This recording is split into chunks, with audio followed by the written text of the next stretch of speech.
இல்ல சொல்றதுக்கல்ல நானே பல பிரச்சனையில இருக்கேன். பையனா போன முதல்ல.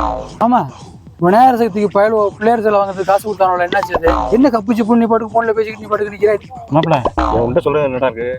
நகை ஒண்ணு அடை வச்சு கொண்டா ஆவணி மாசமா கொண்டாட்டி அக்கம்மா கல்யாணம் நகையை திருப்பி பாடா பட்டி எடுத்தா அதுக்கு பயிரும் சிலைக்கு காசு கொடுத்தானுல்ல அதை வச்சு நான் நகை திருப்பி விட்டான். ஐயோ சும்மா விட மாட்டாங்க என்ன அவனு வந்து நீ என்ன பண்ற? நான் என்ன சொல்றேன் அதை மெயின்டைன் பண்ணிக்க. பாப்பா எங்க இருந்தாலே பிள்ளையார் சிலை வாங்கினா இல்லையா? போன் அடிச்சா எடுக்க மாட்டான். இருங்க மேல போய் இது பண்ணுவாங்க. 9 கோளும் ஒன்றாய்க்கா கணபதி பாப்பா மோரியா. என்னவாமா பிள்ளையார் சிலை எங்கவாமா? கணபதி பாபா மோரியா. மாப்பிள்ள தம்பி விநாயகரே தத்துருவமா இங்கதான் இருக்காரு. அமைதியா பேச அங்க பயலுவ தோரணம் கட்டிக்கிட்டு லைட்டு கட்டிட்டு எல்லாம் பண்ணிட்டு இருக்காங்க. என்ன மாப்பிள்ள இது? கணபதி ஐயா கணபதி ஐயா என்ன ஐயா எப்பொழுதும் ஒரு செலவுல வருவீங்க, இப்ப ஒரு உயிரில் வந்திருக்கீங்க.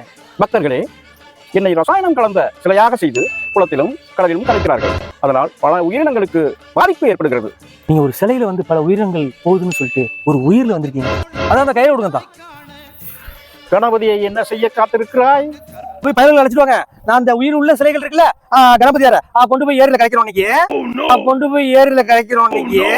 பிள்ளையார் பட்டி ஹீரோ நீதான்ப்பா, கணேசாமி கருணை வச்சா நானும் ஹீரோப்பா.